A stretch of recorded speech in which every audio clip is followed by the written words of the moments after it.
So I started off in the Midwest. I grew up in Southern Ohio on a farm keeping bees. That's the bee shirt.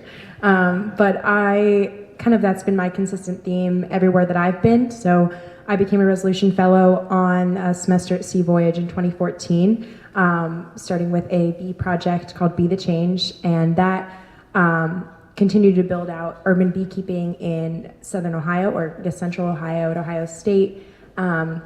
And then things have shifted from there. That's still going on with the AmeriCorps, but I went and lived in Colombia and South America and worked with Africanized bees there and in Panama for a while.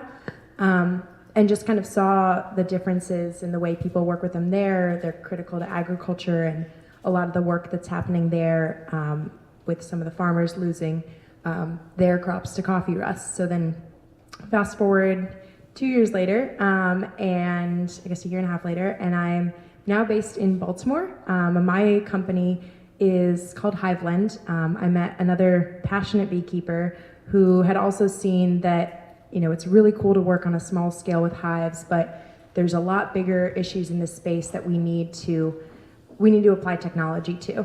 And so what we have is an online platform that connects beekeepers and farmers to facilitate sustainable pollination. So commercial beekeepers are losing thousands of hives, upwards of 30-40% annually, which are really unsustainable losses.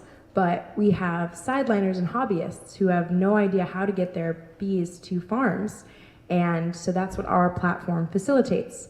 And this ends up having our focus in the Midwest, where I grew up, and all across kind of the large growing regions. So Mid-Atlantic is where we're based now. You've got lots of melons. Out west, you've got tons of almonds. And throughout the whole Midwest, you have crops that need pollination. So it's kind of been a really cool journey following the bees to different places. And it's also how I love to travel, is exploring new bee species. So.